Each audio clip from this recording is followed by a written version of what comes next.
Bienvenidas a Brunch Con Amigas, un podcast creado de dos amigas para todos ustedes. Mi nombre es Gabriela. y yo soy Cristina. No se olviden sintonizarnos todos los lunes por Apple Podcasts, Spotify, Pandora en iHeartRadio. Bienvenidos a Brunch con Amigas. Bienvenidos a un episodio más de su podcast favorito, pero como siempre, este episodio no se puede comenzar sin la única, la inigualable Cristina Ruiz. El día de hoy, como ven, no tenemos audífonos, entonces está siendo un poco complicado para nosotros escuchar si hay algún efecto especial o no.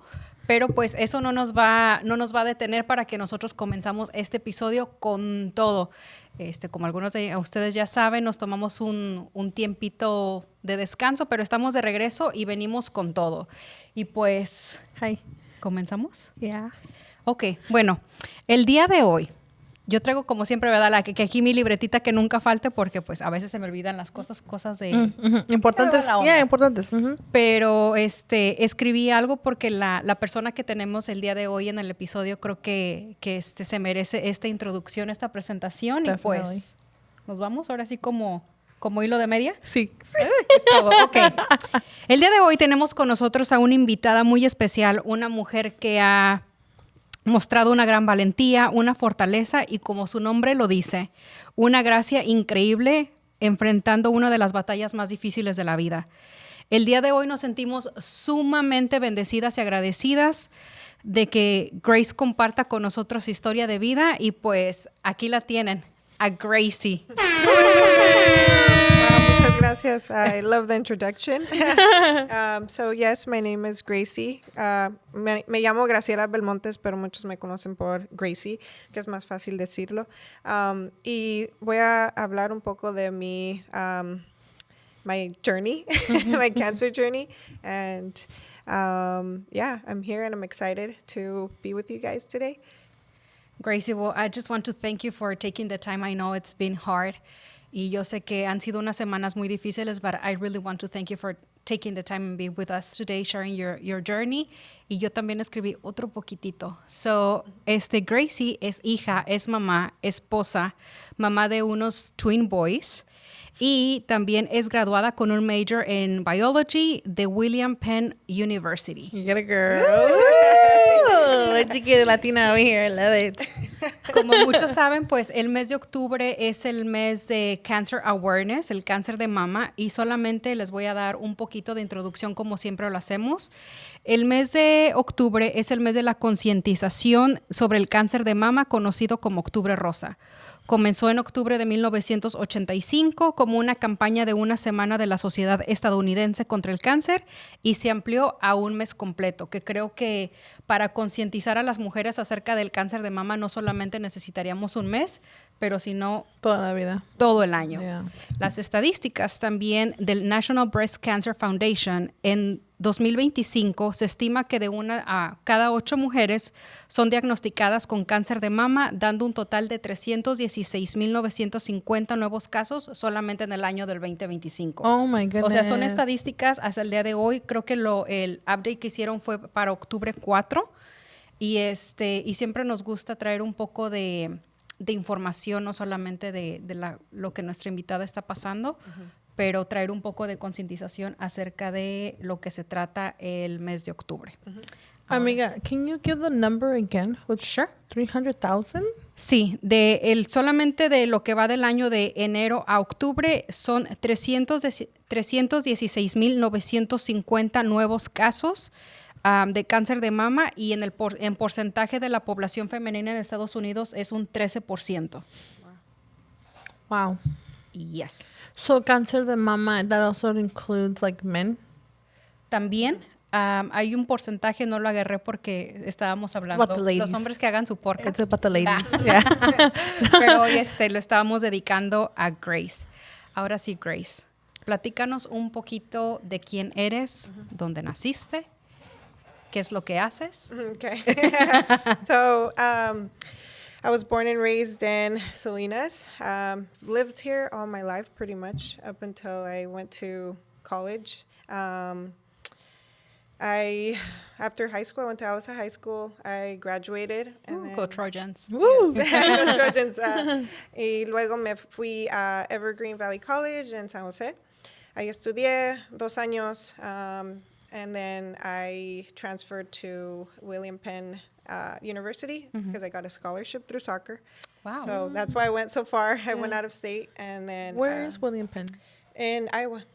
Oh. So I went all the way to the Midwest, and it was a culture shock, very different, but it was fun. Aprendí mucho de mí misma, cómo ser independent, met a lot of people from everywhere, y luego I was there for like 2.5 years, then I came back. Y ya después de ahí me enfoqué en trabajar. I started working. So I graduated with a BA in biology, but I didn't do anything with your degree. Yeah. I went into working with kids that had like disabilities or like that needed one-to-one. So I did that, and then I was doing that for maybe like 3 years up until like COVID hit, when they were like, we need to shut down the schools, and I was like, okay, so I'm gonna look somewhere else now. So then I started working at a different company, similar stuff, but it was more home sessions. And then eventually I kind of like got to a point where I was like, this is not for me. I want to do something different.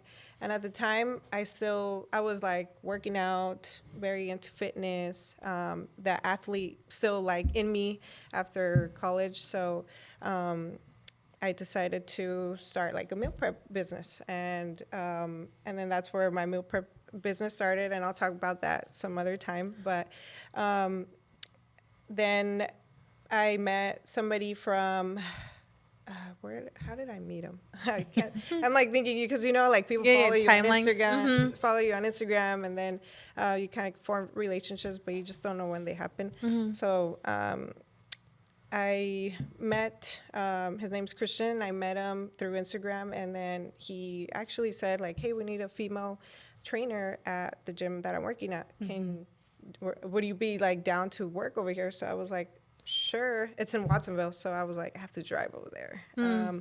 Pero dije, like, I love fitness, I love working out, so like, yeah, sure, let's do it. So I did that for maybe 6 months until I got pregnant. and then I decided to just focus on my pregnancy with the boys. I knew I was going to have twin boys, so I was like, it's a high risk pregnancy. Me tengo que cuidar, todos te dicen like, no tienes que lift anything, be careful. Y yo, de todos modos, I didn't care. I was like working out. Levantando pesas. Yeah, I was like working out. I was running. I was like meal prepping still. And then eventually I had the boys. I had my beautiful boys, my beautiful babies. And then I'm trying to think timeline-wise. And so I focused on being a mom. Pretty much, just like full-time mom, becoming a full-time stay-home mom as well, and just learning motherhood in general. And it was hard. It was very hard, especially with 2. Yeah, because I didn't have anybody who had twins in the family that I could lean on. So you're the first one with twins? Yeah. Wow. Yeah. I mean, we have like extended family that had twins, pero nadie así como cerca, like mom, dad, like, sisters. ¿Cómo le hiciste con los twins, or like, ¿cómo le puedo hacer así? And we hadn't had like babies in the family for a very long time, so everything was new to everybody. So we were like trying to find like links online, Googling, Amazon, all this stuff. How to do that.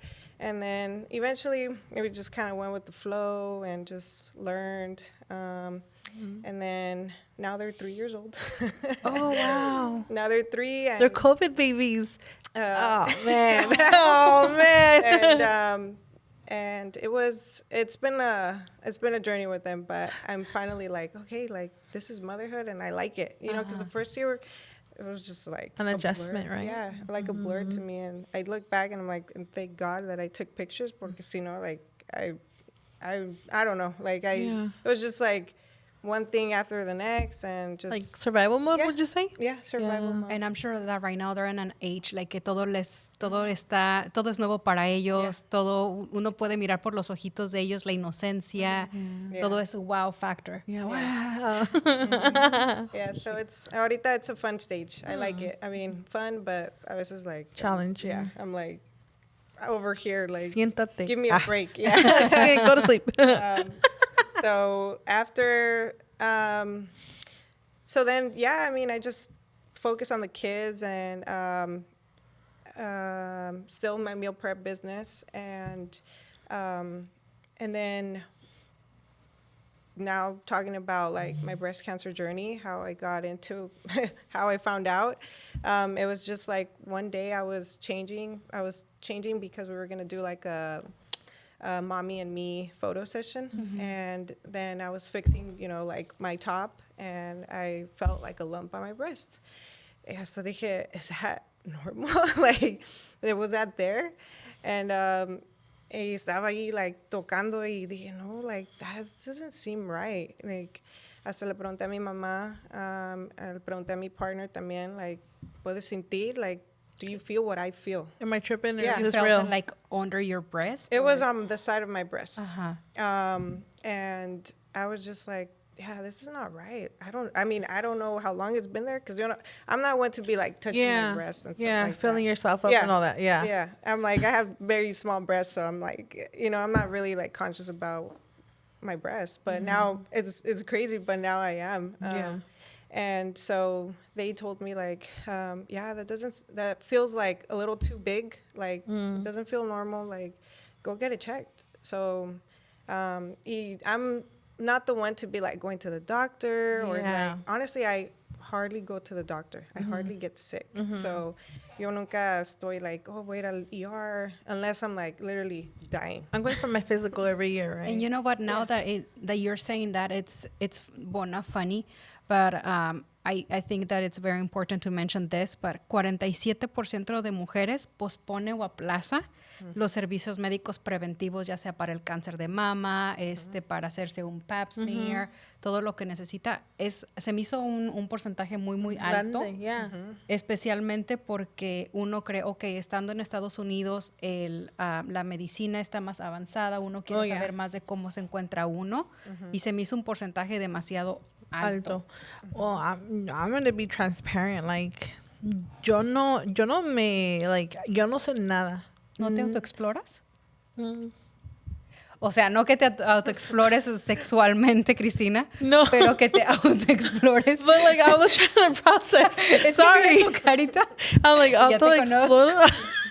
No, seriously, like, I wouldn't even know what to like feel for. Like, okay, is this like a fatty tissue lump or is this like a lump that's abnormal, right? Because you know how like fatty tissue se siente como bolitas. And so in the past where si me auto-explorado, I felt like bumps, but I'm just like, I think this is tissue. Yeah. I don't think this is a lump. But then again, like, I wouldn't know what to look for. You know, you're saying that a lo mejor tenías esta cosa por mucho tiempo y ni siquiera sabías hasta que un día por casualidad te tocaste y sentiste duro, right? Yeah. So I'm like, auto-explorándome right now. Ahorita les voy a decir cómo se tienen que autoexplorar el seno. Ah, okay. Porque traigo información. Amiga, aquí si lo que nos sobra es información. Esta información. Yeah, so okay, sorry, anyways. But yeah, speaking about that, so a year after I had the boys, I went to get like a wellness exam, like annual checkup pretty much. Y mi doctora sí me sintió algo en el mismo pecho.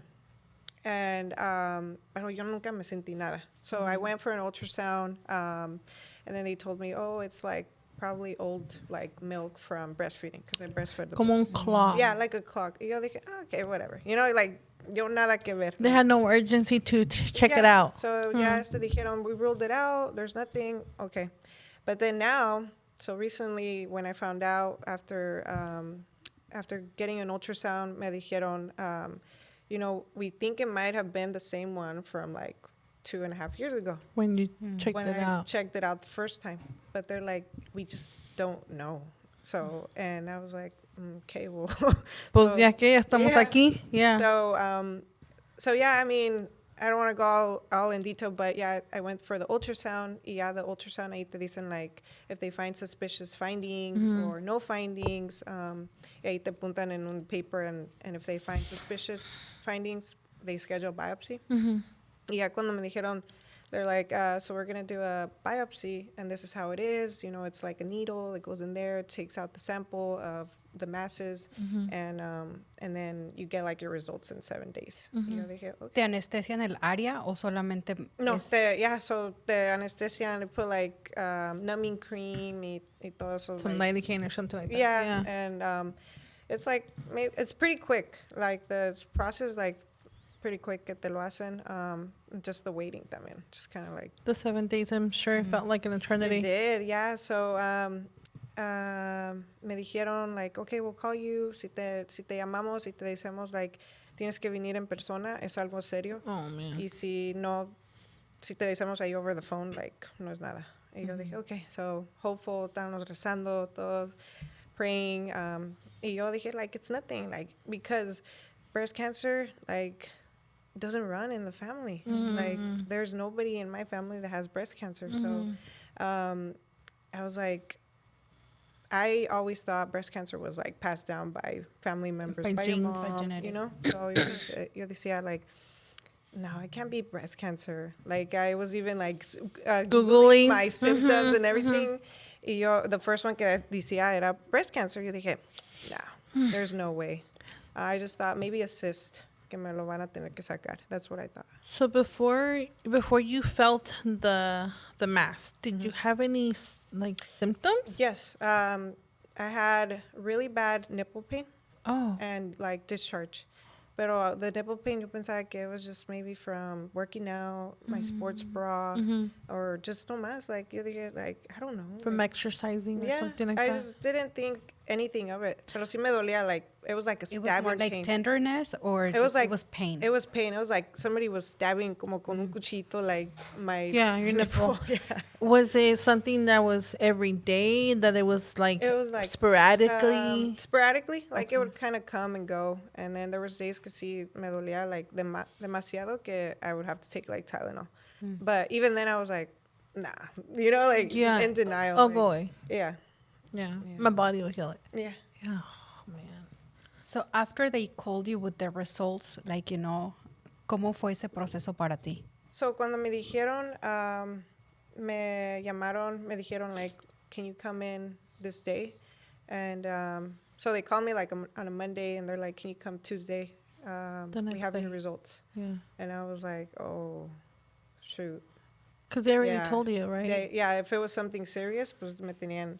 I remember I was on speaker with my mom, with them, and my mom was hearing, le dije, because we were all waiting, like, esperando la llamada. And I'm like, Mom, like, I started freaking out. I started, like, going into panic mode. I was like, Mom, like, they're calling me in. Like, I don't know what's going to happen. Like, what do you think? And she's like, pues, you know, I don't know. So, so yeah, then I went in. I was like still hopeful. I was like, okay, Dios, like you're good, you know, like I know you got me, and I know everything's gonna be okay. No va a ser nada malo. So then I'm there, y todavía me hacen esperar because que el doctor or the nurse that was gonna give me my test results, que they were on an emergency call. Dije, okay. Oh man. Dije, great. So I was there in the waiting room. Me llevaron to the little spa area. I don't know if you guys have been to the Nancy Osuncio. Never. No. I've never. So they were like, they took me, so tienen like the main waiting room, and then they have like the little spa when they register you and stuff like that. And so ya estás en tu robe, and then they're like, I remember seeing the guy que me iba, he was like, you're Graciela, right? And I'm like, yeah. And he was like tearful. Hasta dije, like he's gonna give me good news. Yeah. He was like, I'll be with you in a bit. And I dije, okay, cool. Y luego ya después que me metí al room, he's like, I'm just gonna wait for the radiologist, the one who did your biopsy, que se meta y luego hablamos. Y yo dije, oh, okay. Y ya que se sienta enfrente de mí, and then she's like, she took a deep breath, and I was just like, oh, you knew it. I knew it. I knew it. It's okay. It's okay. Take your time. She looked at me and she was like, your pathology test came back cancer. And I froze. I remember, like, I was like, cancer? Mm-hmm. Breast cancer? Mm-hmm. And she's like, yep. And then, you know, they gave me time to just kind of like Process. Mm-hmm. And I was just like, what? Like, no. Mm-hmm. And she said, yeah, they came back cancer. It came back positive for breast cancer. She told me invasive ductal carcinoma, and y yo pues nada que ver. Like, I was like, I don't even know what that means. Yeah. And then I just asked her, like, well, what stage? You know, because that's the first thing. Like, well, Mm-hmm. how bad is it? Mm-hmm. And then she's like, I can't tell you right now, because we could just give you like a clinical one, not like a pathological stage.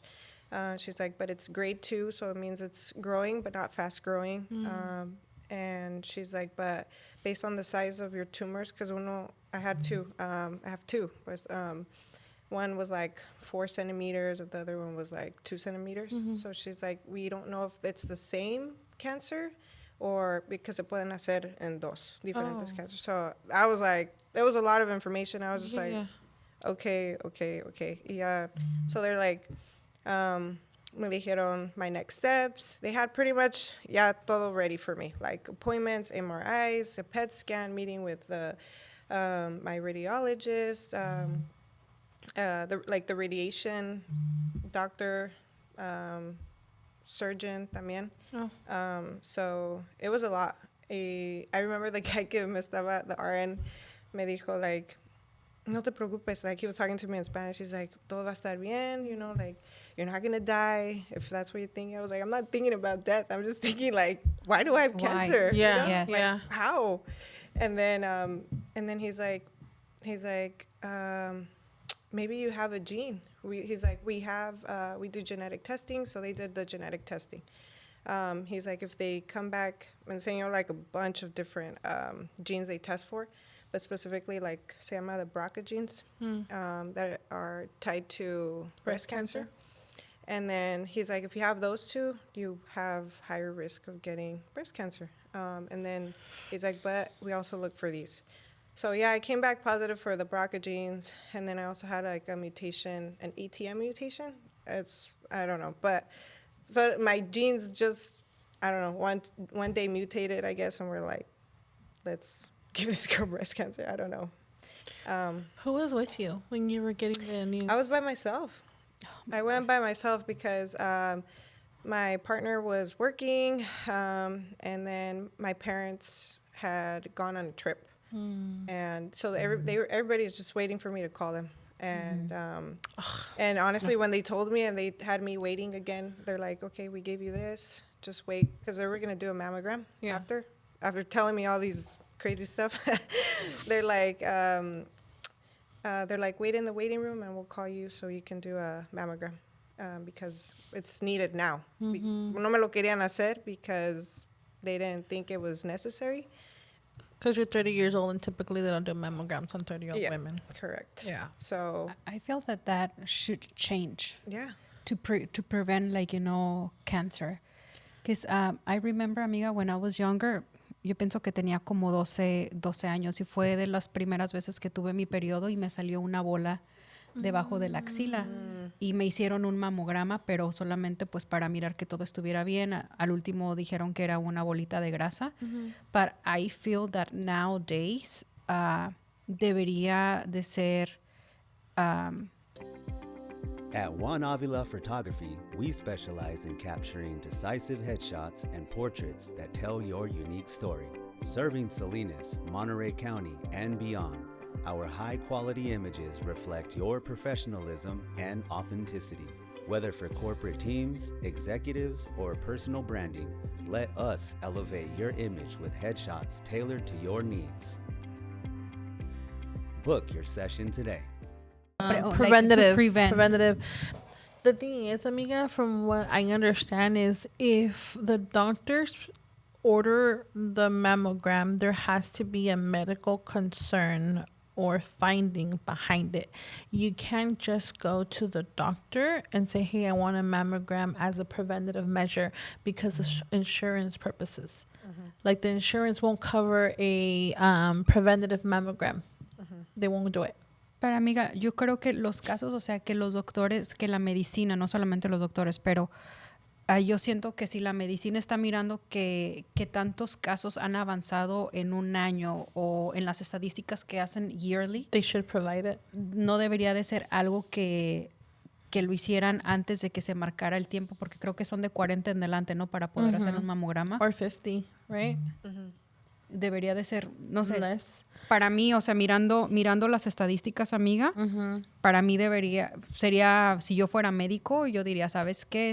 Haría advocate para que se pudiera hacer algo y que las mujeres pudieran hacer sus servicios preventivos a cierta edad, no que tenga que ser hasta los 50.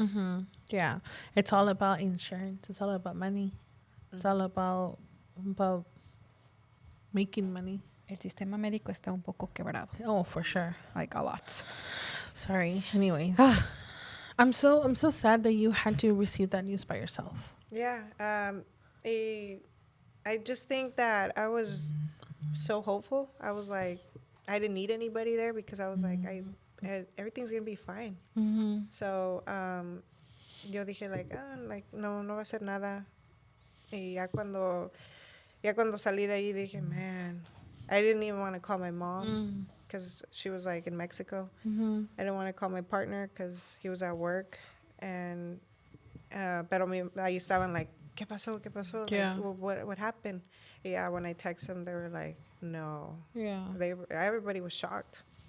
Y ya de allí, so they did the mammogram y todo, like, and the nurse me dijo, like, honestly, we got the letter of your results on Saturday, and we were very shocked. We were shocked because you're so young.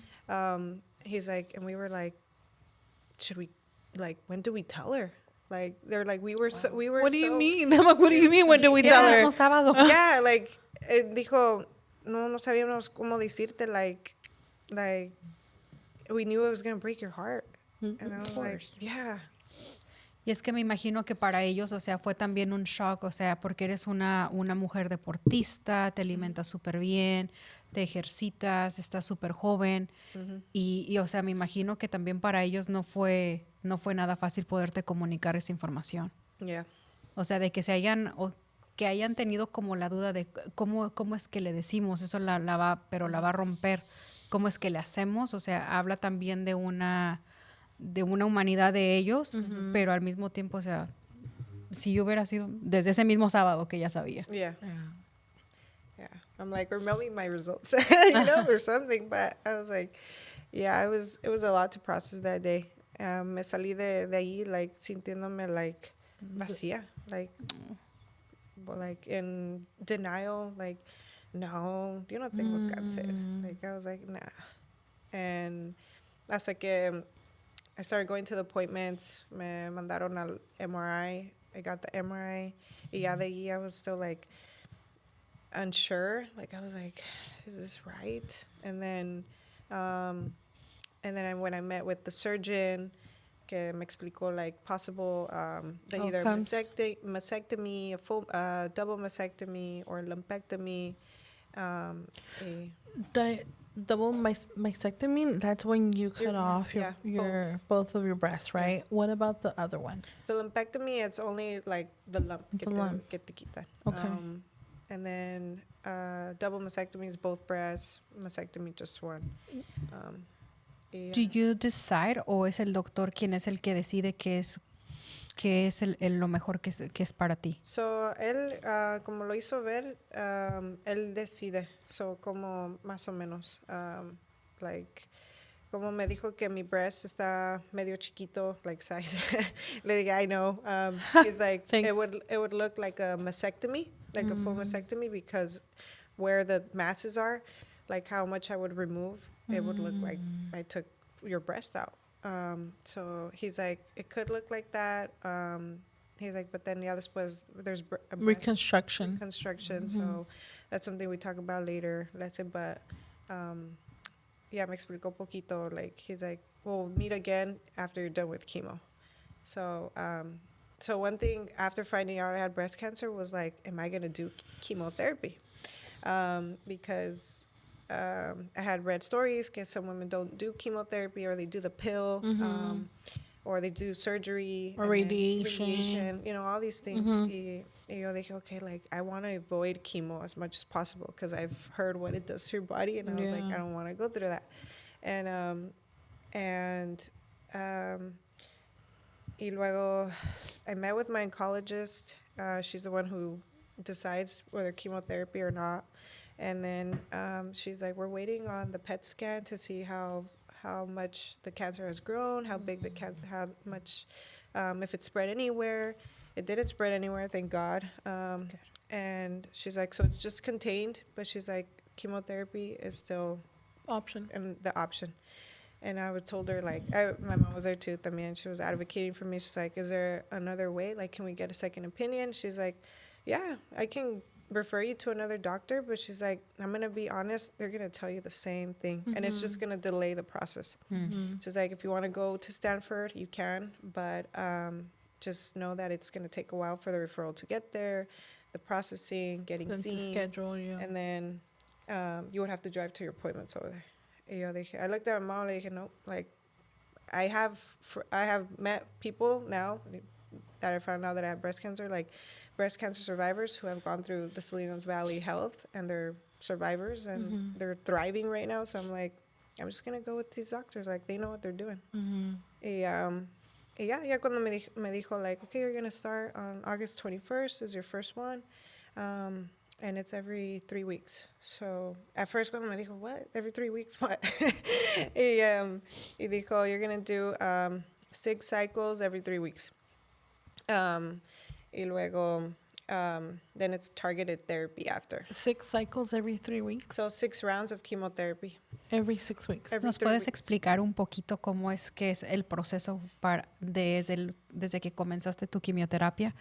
Porque a lo mejor mucha gente no sabe like la preparación que hay antes de la quimioterapia y lo que viene después de la quimio.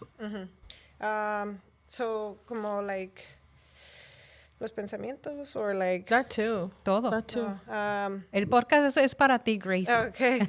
So, cuando me dijeron que tenía que hacer chemotherapy, se me hizo difícil. Like, ya sabía que venía. Like, I'm going to lose my hair. I'm going to feel very weak. I'm not going to be able to, like, fully... have energy, care for your kids, work. Live your life. It's going to be for a while. Like, so I was, like, very sad. I was very sad. But at that point, I already had accepted that I had cancer, breast cancer, and I had to do it regardless. And I talked to other breast cancer survivors who had gone through chemotherapy, and I was like, hey, like, what do you recommend? Like, should I be taking anything, or what are the symptoms? What could be the worst I could feel? Y me dijeron mucho del bone pain. They're like, you're gonna feel very tired, and maybe nauseous, but it all depends on your body. And after when I got the first one, I was like,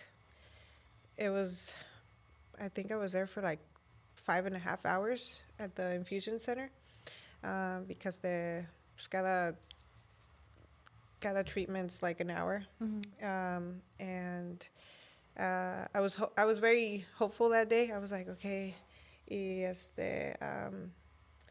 I got through the first one, and I was like, all right, 5 more to go. But I didn't feel the effects till like day 3, or between day 3 to 5 is where I started to feel like really bad. I started to feel like really the bone pain, like me dolían los huesos, like, man, no lo puedo, like, explain it. Yeah, it's just like, I felt like a really old lady, like grabbing onto like things because I felt like que me iba a caer. Sentía que my legs were going to give out. Y lloraba because I was like, this can't be my life now for the next, I don't know how many months, but but I was like, this can't be it. Like, and ya después se me pasó all the symptoms, and I was like, all right, like, I feel good. So I started like working out again. I started to feel normal after like, I don't know, the first 12 days. And then started feeling normal. Y luego otra vez, I'm like, here comes chemo round 2. So it's like a roller coaster. Yeah. So it's like for a week, I'm like feeling like crap. And then I have a week and maybe a few days to like enjoy. To feel good. Yeah, to feel good, to be normal. And then it's like, okay, here comes chemo again. Yeah. And I just finished my 4th round on Thursday. And so after the first round, yo dije, like, pues, when is my hair going to fall out? Like, I know it's going to fall out. And I was just waiting. You know, the first round, nada. Like, yo dije, okay, my hair's still holding on. Maybe no se me cae tanto, you know. And I didn't want to do the cold capping. I don't know if you guys heard, pero it's like te ponen you wear like a cap, like a very cold cap on your head. And it's supposed to stimulate growth or like retain growth, right? Or hair. And yo sí dije, like, I need to do it porque I don't want to lose my hair. Like, my hair is everything. I mean, it wasn't even that nice, but yo dije, like, es que como mujer, sí, el cabello para nosotros es todo, es como por donde nos entra el poder, el empoderamiento. Yeah. ¿Cómo fue eso para ti, Gracie? So, cuando se me empezó a caer, man, sí decía, like, se me está cayendo ya el hair, pero pues era poquito. Yeah, when I started seeing my scalp was when I was like, oh, man. Y te empieza a doler, like, te empieza a arder como, like... The hair follicle? Yeah, te empieza a arder. Like, if you touch it, it's, like, so sensitive. Ahorita ya no, but when my hair was falling out, I was having, like, bald spots, sí me dolía. Y ya después, de tanto me bañaba, se me caía. Yeah. I would brush, se me caía. Y luego ya hasta... And I had said, like, I'm not going to shave my head. I'm just going to let my hair fall out. But then it got to a point que it was, like, getting annoying. Like, I was like, man, there's hair everywhere, like, everywhere. Yeah, we got really tired of it. I got annoyed, too, by my own hair. So I was like, we need to shave it. So I told my family, I told my parents, my partner. Y un Saturday antes de chemotherapy, I was like, all right, let's do it. Like, let's record a video and just make it memorable. Yeah, they were, like, shaving it. And at first I was like, it has to be done, you know? But then ya cuando miré mis babies, like, cutting my hair, you know, like, it broke my heart. Ellos bien felices, you know, they don't know what's going on. But it was a special moment for me and for them. And maybe they'll look back later on like, hey, my mom fought breast cancer and she got through it. But yeah, it was a very, like, emotional morning because we did it in the morning. But pero sí fue difícil perder el pelo y mirarme, like, sin hair. Like, it was hard. You look beautiful with that hair. You do. You look beautiful with that hair. La fisionomía de tu carita. Your bone structure. Ajá, está súper bonita. No, thank you. Like, your bone structure is so nice. Yeah. So it was hard to accept the baldness. Y yo dije, like, I'm gonna start wearing wigs. I had bought 3 wigs. Para ponérmelas right away.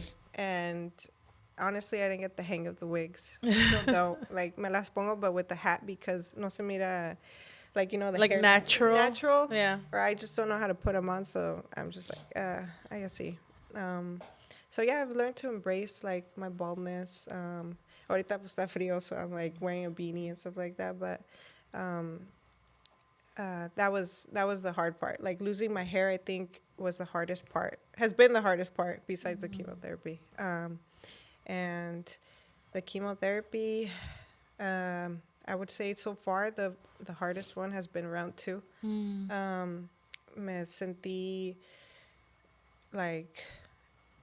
Me sentía como like I couldn't do this anymore. Like I was just like, I had like really bad headaches. I was throwing up a lot, and I wanted to go to the ER because me sentía mal. Sentía que me iba a morir. And ya que se me pasó eso, like I was like, man, I don't want to do chemo. Like you decía, like I don't want to do this anymore. And I was having like negative thoughts. I was having very negative thoughts, like I shouldn't be here, like I don't want to be here anymore. And I kept praying to God, like give me strength to keep going, because my babies need me, my family needs me, and I need to get through this. Like cancer can't win.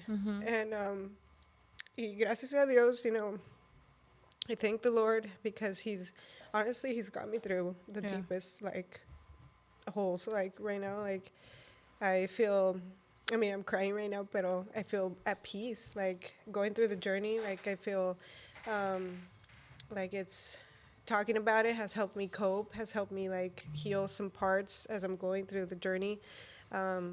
Pero sí ha sido muy difícil. And who's with you when you're getting chemo? My mom, she takes the day off and she goes with me. So she's there, and I love her so much. Yeah. Y era lo que te iba a preguntar, o sea, sé que cuando un paciente pasa por cáncer, a veces uno se cierra, pero el sistema de soporte que rodea a esa persona y también porque no solamente sufre la persona que está pasando por el cáncer, pero también sufre la familia que está alrededor de ella, porque a veces no sabemos cómo apoyar, cómo compensar, qué palabras darles, porque creo que mucha gente solamente te dice, todo va a estar bien, esto va a pasar, las cosas pasan por algo. Y en esos momentos, a veces uno como familia y como paciente, uno no quiere escuchar eso. Uno a veces solamente quiere que uno lo abrace. Y te lo digo porque yo como esposa de un sobreviviente de cáncer, yo en ese momento, yo no sabía cómo balancear la situación que mi pareja estaba pasando y cómo balancearlo con el día a día, con mi trabajo. Fue muy difícil y creo que cuando el sistema de soporte tiene que ser muy, muy importante. ¿Cuál ha sido? Yo sé que ahorita mencionas a tu mami, pero ¿cuál ha sido el mayor sistema de soporte que tú dices, ok, aquí con estas personas es donde yo me puedo o doblar completamente y llorar como un niño porque sé que ellos me van a arropar y me van a fortalecer? ¿Quiénes son ellos? Como digo, mencionaste a tu mami, pero... más que nada mis papás y mi pareja, porque pues, ellos lo han visto todo. Me han visto triste, me han visto así sin cabello, me han visto gritar, me han visto pegar a las paredes cuando me enojo, because ha habido tiempos que like you're frustrated. I'm so frustrated, like and there's been times where they've seen me at my worst and they're still there, like, well, regardless they're there having that support system is key. Like it's the best. You know, I have friends that I talk to as well, but because they don't see like what behind the scenes. Behind the scenes. You know, I talk about it and I can share it, but it's not like they see a video of me doing it. You know, you know. So, but yeah, my family has been my biggest support system, my biggest ones, and right now they're everything. I don't know what I would be doing without them. Bueno, para tu familia, para tu mami, para tu esposo y para tu papá están haciendo un excelente trabajo porque, o sea, tú lo reflejas también. Y que tú te puedas desahogar con ellos, como dices tú, a veces grito, me desespero, le pego a las paredes. El hecho de que tú puedas desahogarte con ellos, o sea, habla volumes about them. Y o sea, qué bonito, no todas las personas tienen esa bendición. Hay muchas personas que me imagino que están pasando este proceso solos, o hay personas que a lo mejor no quieren hablar del tema, que se encierran en ese little cocoon. Pero o sea, like, you know, props to your family. Te digo, eres una reflexión de ellos ahorita. Gracias. How do you prep for your chemo? Like, what does it entail? Like, walk us through, like, of the morning or the night before and the morning of. The night before chemo. So the night before chemo, I make sure that I get good rest. But a veces it's hard because of the kids. A veces they wake up throughout the night. Pero most of the time they're good. But I prep my bag. So usually my chemo bag has, like, things that I want to do during the 5 hours that I'm there. Sometimes I take my Bible. Sometimes I take coloring. I like a coloring. Mandela. Yeah. I take the iPad to watch a movie. They have they have a screen there too to watch movies, but I still take my iPad. I take some snacks, even though they have snacks there. They have a bunch of snacks and, like, things you really don't have to take anything unless como, like, your personal stuff that make you feel comfortable. Yeah. I take a blanket, and but in the mornings, como this past one, I went on a run porque I started feeling very anxious. Like, started to feel like como que, like, oh man, Here we go again. Even though I was confident, like, about this session, I was like, I need to run porque I feel... You need to distract. You need to cope. So I went, like, on a 15-minute run. Y ya después me calmé un poco, me bañé. And then it was like, okay, let's go. Like, ya tengo que ir a chemo. ¿Alguien te puede acompañar o tienes que estar ahí solita? No, so mi mamá me acompaña. Y ya, just one person, one support person can be there. So my mom. And, yeah, pretty much you get to the infusion center. They check you in. They... and then before going to chemo, me pongo una lidocaine. Is it lidocaine? Lidocaine. Lidocaine, yeah. The numbing cream, porque cuando te ponen el... Catéter? Yeah, it hurts. Like, if you don't have enough numbing cream, como the second round no me puse mucha y sí me dolió.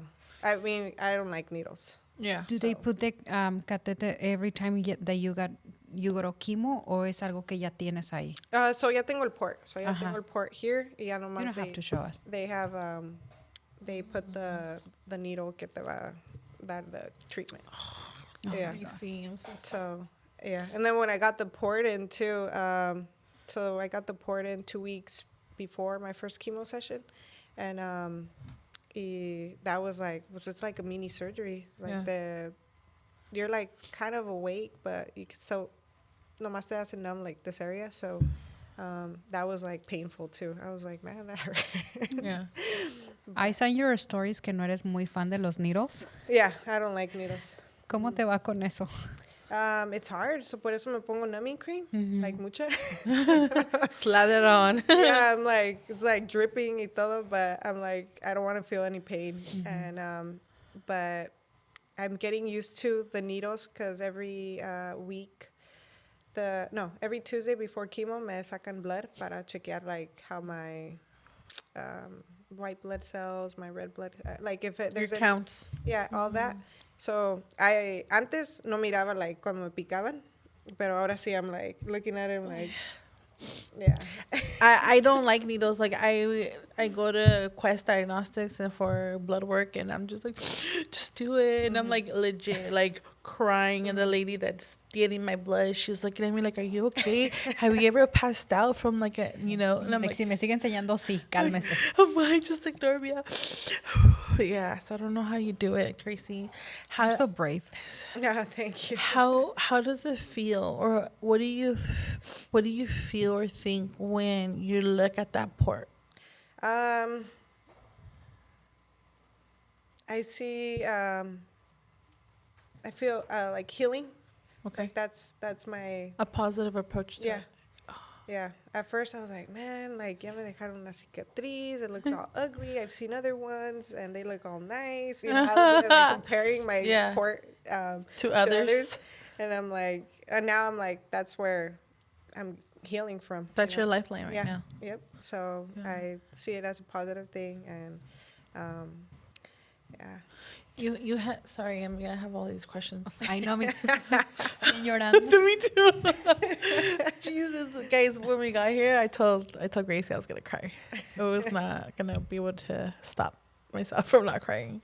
Can I ask another question? Yeah. Okay. You had chemo on Thursday. Mm-hmm. How do you feel right now? I feel like I'm like drifting in the clouds. I feel okay. Like I told you guys earlier, I went to get IV fluids. So I go every Monday after chemo to get fluids in, just to kind of replenish any like nutrients and like just get some vitamins back. I was thinking of the word vitamins back. Because the first round I did it, and I felt like I didn't feel too good. So I requested it because I had talked to other friends, breast cancer survivors, and they were like, see if you can get fluids after your chemo because it actually helps. So I was like, okay. So yeah, I hablé con mi doctor, and she was like, sure, yeah, we'll get you fluids. No, she didn't like hesitate. ¿Cuántas horas de preparación tienes antes? Ahorita estabas diciendo que te preparan primero con los fluidos. ¿Cuánta es la preparación antes de que te conecten con la quimioterapia? So as in 30 minutes, the like fluids and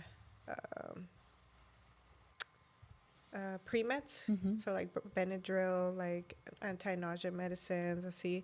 And then they wait 30 minutes y luego To make sure that it hits you before they give you the chemo. Y luego ya después me dan the chemo, the first drug, yeah.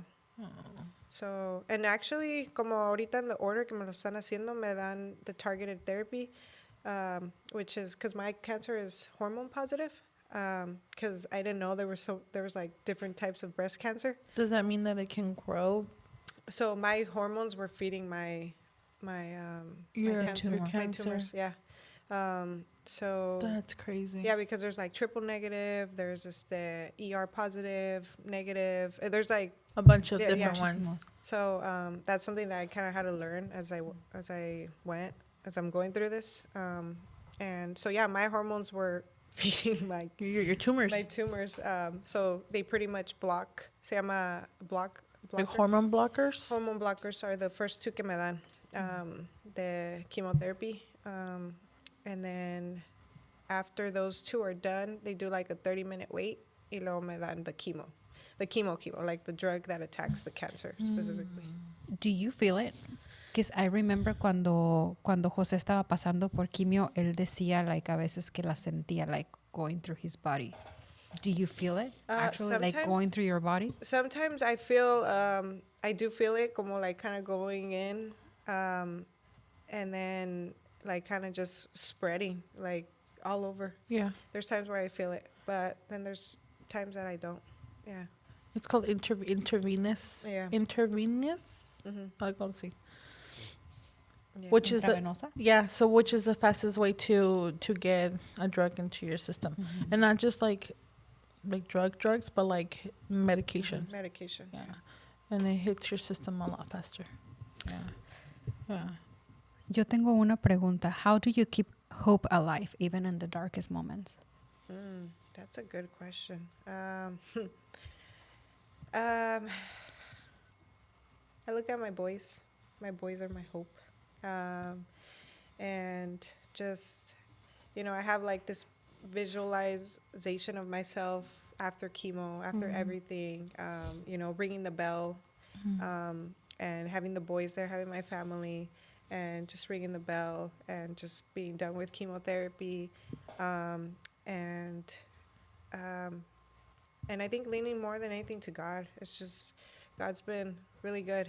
Like, at first I was very upset. Hasta decía, like, ¿por qué Dios? Like, ¿qué he hecho? I've been good. Like, why do you do this?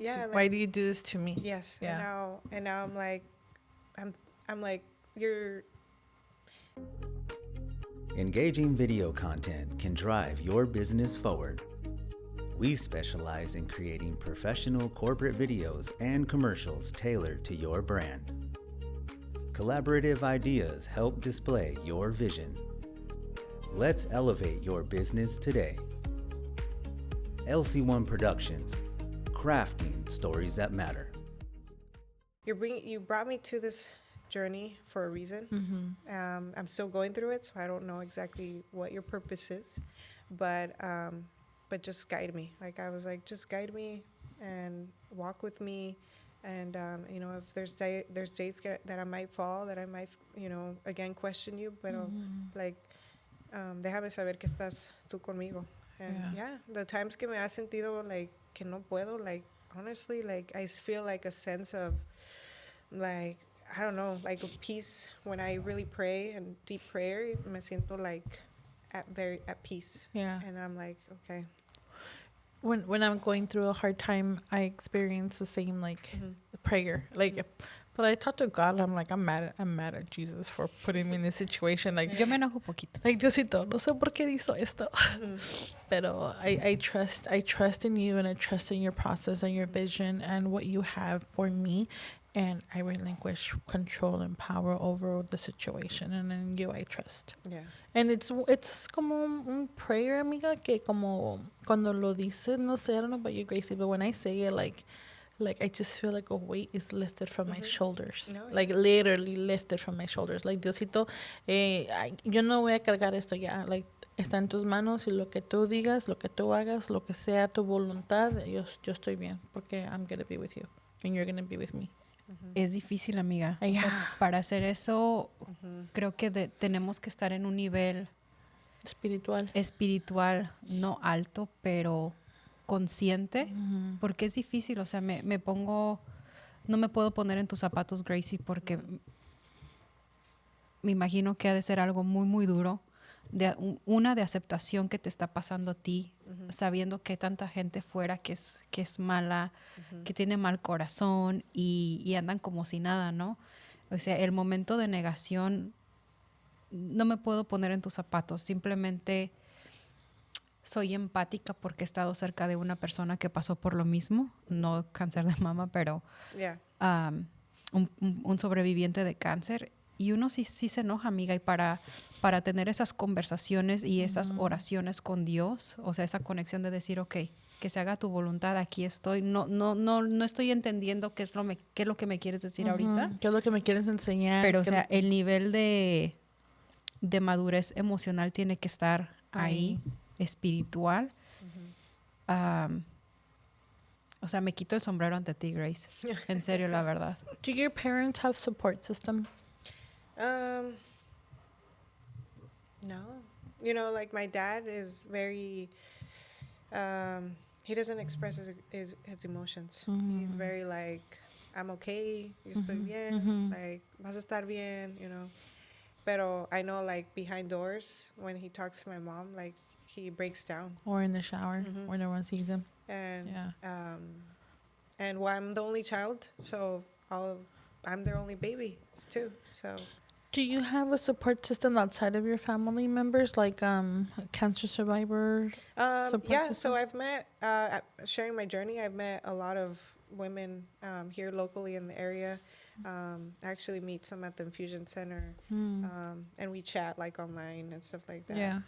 It's a little hard to like go out and have like lunch with them, and stuff like that. Yeah. But if I need to talk to them, they're there. Yeah.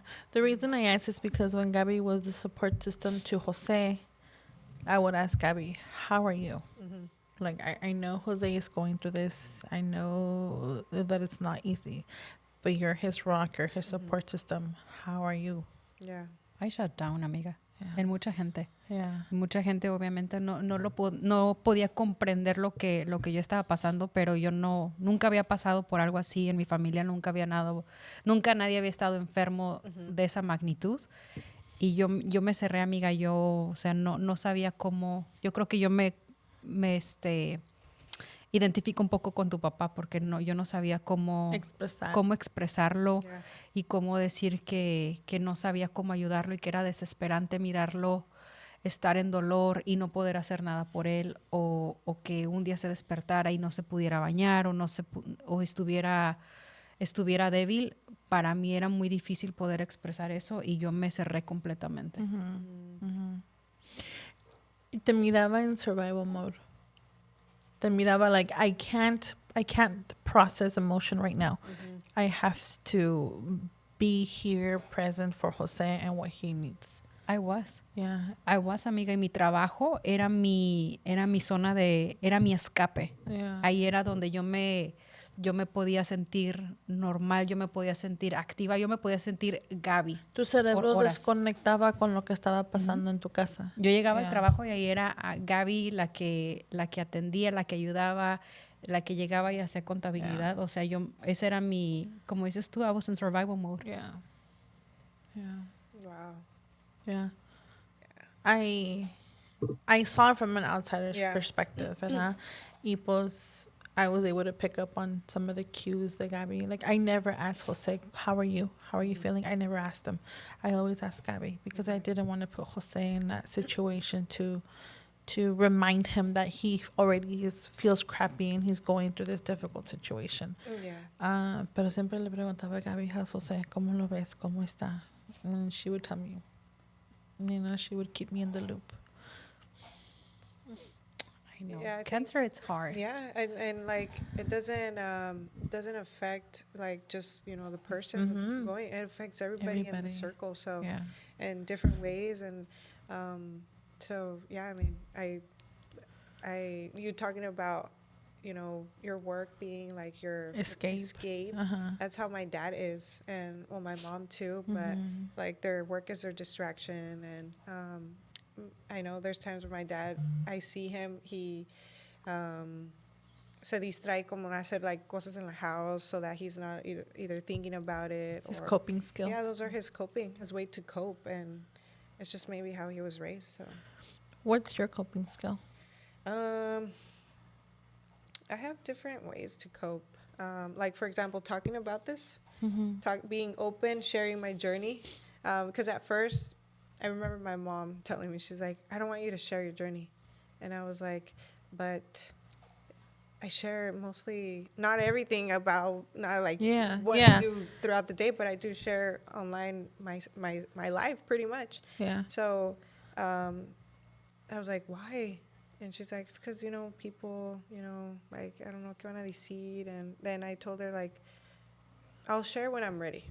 Because I found out in July that I had breast cancer, and I didn't tell on Instagram. Anybody outside of your nuclear family, right? That I had breast cancer till like I was gonna start almost chemo in August. So I waited like a month. And it was hard. It was hard because people me estaban preguntando like, hey, what happened to your, test results? I like, how's everything going? Because I would post que I was at the breast center or like getting biopsy done. Y la gente me preguntaba, and I felt so bad lying, like, nothing's wrong. I'm still waiting. Waiting until it was like, no, I'm going to start chemotherapy, and it's just, I'm going to tell people. Yeah, I put it out there. A lot of people reached out to me, and it's been helpful. You learn, you lean on people like gente que I haven't talked to. They're like talking to me now. The people I least expect, some family members that used to talk to me don't talk to me anymore. So it's like, you learn who is there, actually there throughout your journey. Yeah. You learn, and it's hard. It's hard because you learn things that you didn't want to necessarily learn. And through going through this, ¿verdad? And it's like, so sharing my story was like, I'm going to share if it helps somebody. Because I don't think I would have been able to keep something like this to yourself. To myself. I don't think that would be fair. Yeah. I don't think that would be fair for you to carry this burden, right? To carry this life-changing cancer experience. Yeah. Yeah. And then everybody was shocked because I'm like healthy Gracie, young. so when I posted about it, they're like, what? Yeah. Everybody was shocked because they're like, you're so healthy. You're like the healthiest person I know. Yeah. I went through your Instagram page and I'm watching you like exercise and I was just like, she has cancer and she's freaking exercising with weights and doing all of these crazy exercises. Like, I don't have an excuse. Literally, you motivated me to get up and like run. No. Yo tengo una pregunta para ti, Gracie. Has your perspective of life or relationship has changed since your diagnosis? Yeah. I think. Sorry, I'm thinking. I'm processing the question, but it has in that I don't take life for granted now. Maybe I took it for granted before, like, because I mean, I could talk about my childhood and high school, going through depression and stuff like that. Like I was like going through depression and I wanted to die. Like back then I was like suicidal, having all these negative thoughts. And so I was like taking life for granted back then when I'm like, it wasn't even that bad, you know? And like I look back and I'm like, dude, you weren't even going through anything so serious. Like why are you trying to take your life away? You know? So yeah, just thinking about it, I'm like not taking life for granted. And enjoying every moment, like, because one day, like, you're good, and the next you're not. You're not. Like, I see, like, just like that. It felt like it was like a switch, like, and just seeing my babies, like, I'm saying babies, but they're like big boys. They just give me a different perspective to enjoy like the little moments and be present more than anything. Being present, because I feel like I was so worried about the future. Like, what's next, or like, hopefully, you know, I don't know, if I'm thinking about my business, my business has to be doing this. But a lot of anxiety. Yeah. And I'm like, just take it one day at a time. Yeah. Like, don't rush anything. So that's just how I've been taking this one day at a time. I love that. Yo tengo otra pregunta. Go for it. Pero ya aquí traigo mi libretita. Okay. What message will you give to other women going through something similar? I would say advocate for yourself, because me being 30 years old and thinking about it and now reading like all these statistics, hearing about the statistics, like more women are getting diagnosed with breast cancer like below the age of 40. Some, like, I've met some that were like diagnosed at 28, and so it's like advocate for yourself. Like, if you feel something's not right, like, you kind of like have to push. Like tienes que ser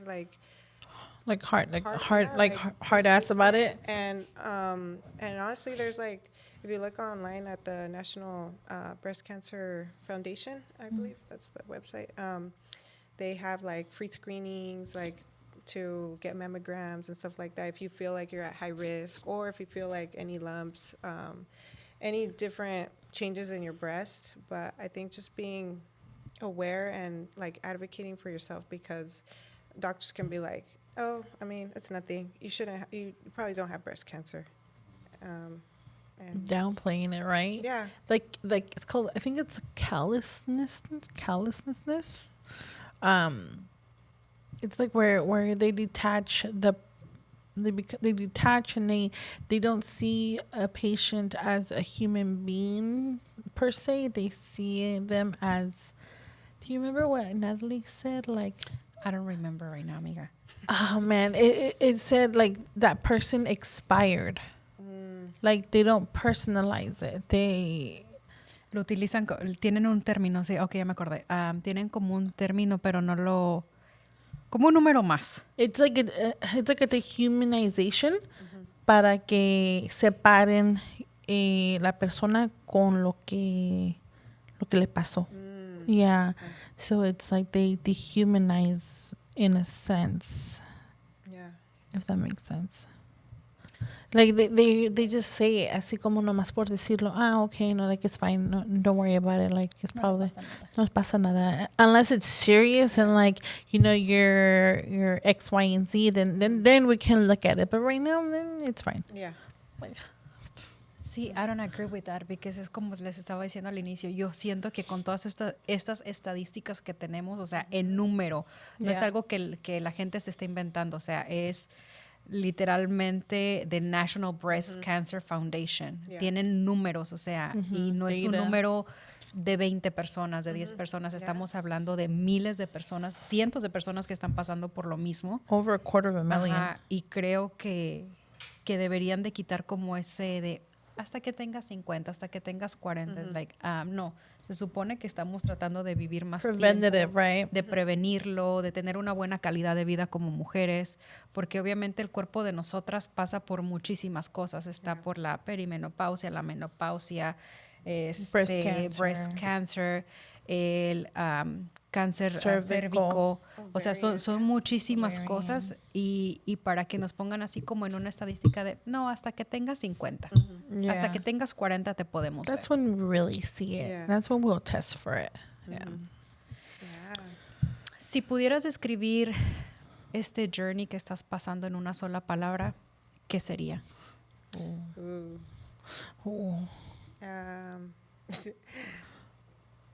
The first word that comes to my mind is resilient. Resilient. I love that. I love that. Yeah, I feel like no matter what, I'm still standing. And You're smiling. I'm smiling, yep. Pero más que nada como me siento como me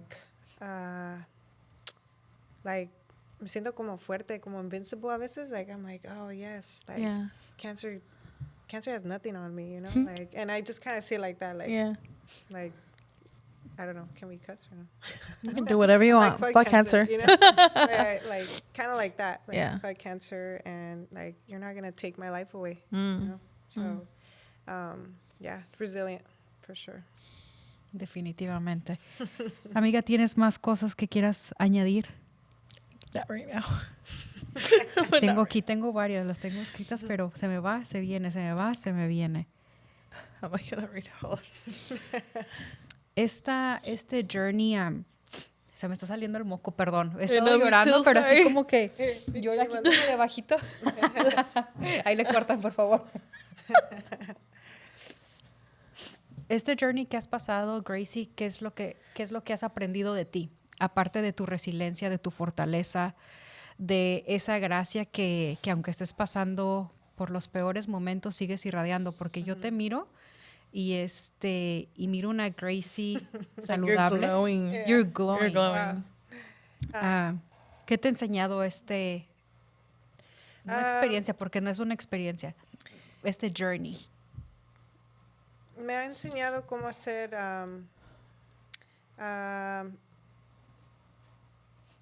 how to be like more gentle on myself, how to take care of myself, cómo amarme en diferentes, formas, como like verme diferente y amarme todavía,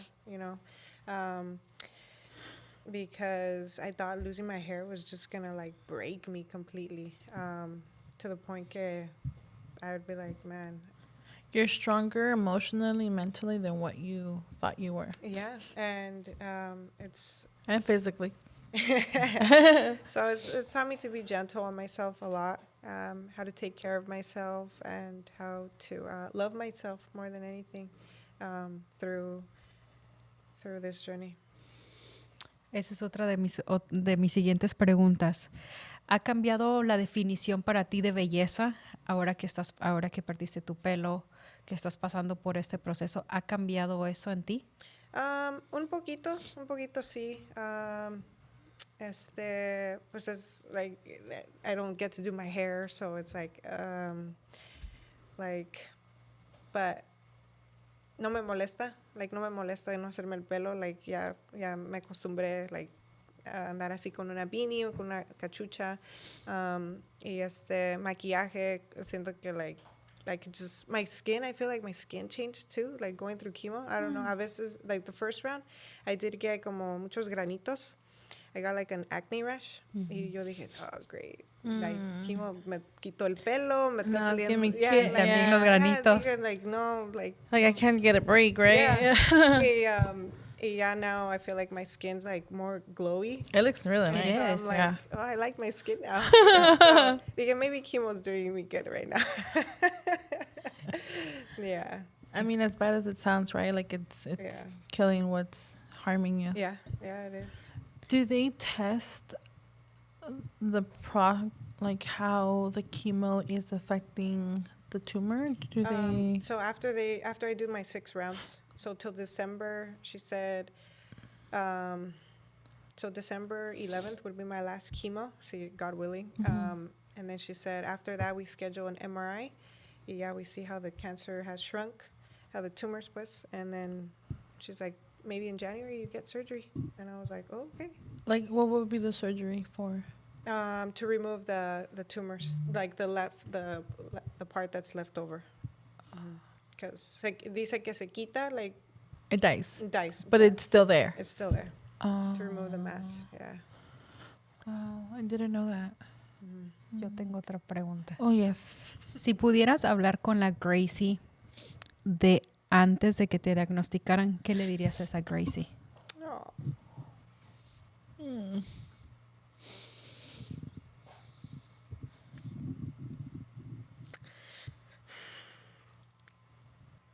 I would tell her it's not going to be easy. I know you're afraid. I know you're scared. But you will get through it. You will fight with everything you have. And you will make it through. I love you. And I'm with you.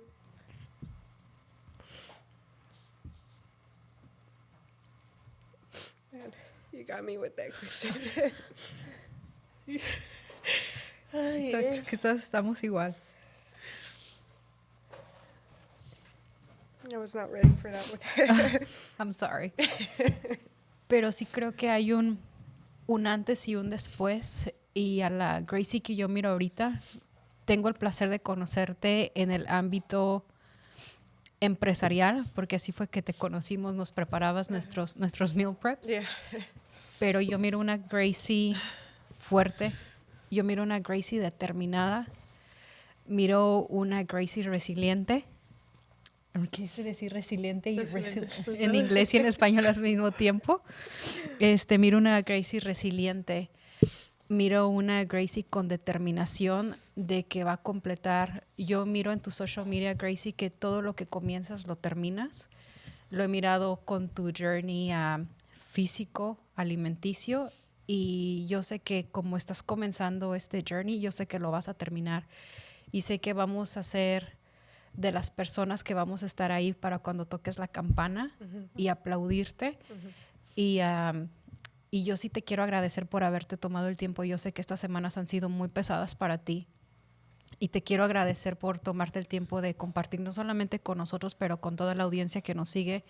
Porque creo que como dije al inicio, no debería de ser un solo mes que haya awareness para el cáncer de mama, sino todo el año completo, hacer concientización en las mujeres de que vayan y se hagan sus chequeos, que si sienten algo que está abnormal, no lo pongan en Stigma. Ajá, no lo pongan en estigma, no lo pongan en tabú. Obviamente que sí es algo... Que no lo callen. Sí, y obviamente que da miedo porque es algo, vamos a lo desconocido, no sabemos qué es lo que vamos a obtener de esos tests. Entonces, yo te digo, muchísimas gracias en serio por tomarte el tiempo de haber estado hoy con nosotros.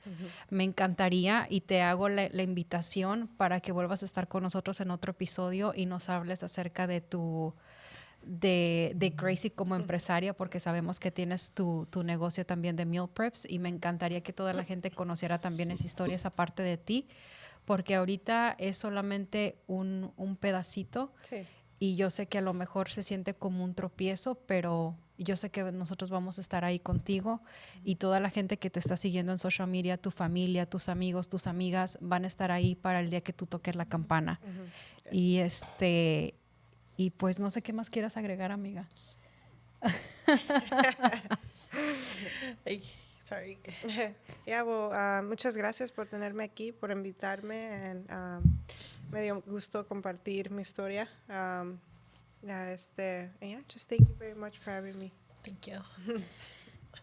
Yo te escribí algo chiquitito. Oh, Oh my gosh. Yo soy la señora de las notas, porque si no se me olvidan las cosas. Okay. Y yo sé que tu amiga en Inteligente, tú aquí lo traes todo, pero yo no Hey, puedo. okay.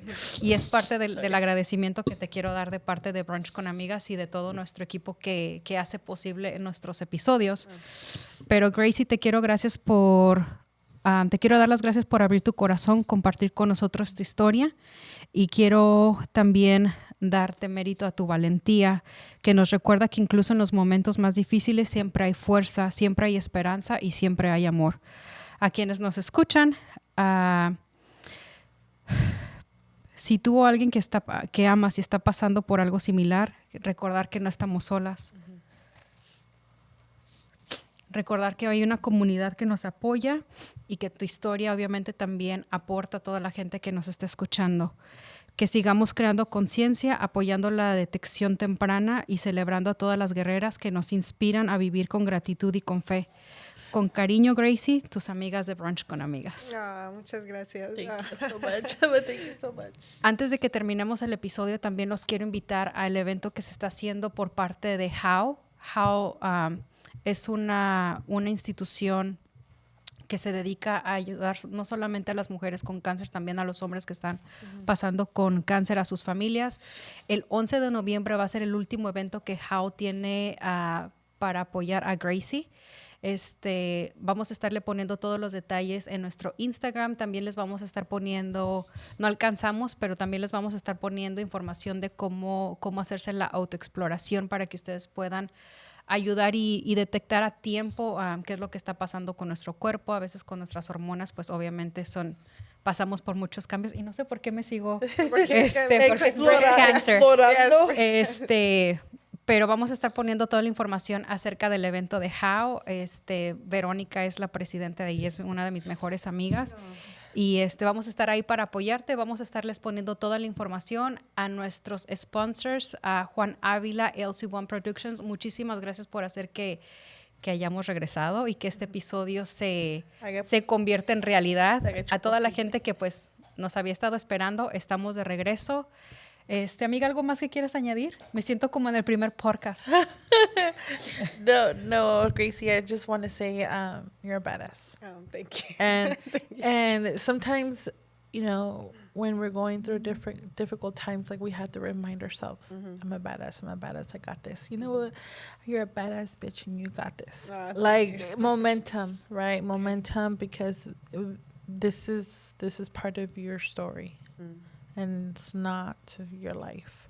Yeah. And it's not going to be, because you're not going to let it defeat you. Yeah. And you have the optimism, and you have the support, and you have the medical team, and you have your higher power behind you. So yes. Amen. Amen. ¿Algo más que quieras añadir al podcast, Gracie, antes de que nos despidamos? No, just muchas gracias más que nada por tenerme aquí y por mencionar the How project dinner that's happening November 11th. Yes. That means a lot. So yeah. I appreciate you guys. Apúntenlo. Es 11 de noviembre, es en el Elks Lodge de aquí de Salinas. Como ya les dije, vamos a estar poniendo toda la información en nuestro social media. También Gracie va a estar compartiendo. Y es el último evento del año, así que tenemos que llenar ese lugar para poder apoyar a Gracie. Pues ahora sí, muchísimas gracias a todos los que nos estuvieron mirando, a todos los que nos están escuchando. Esto fue Brunch con Amigas.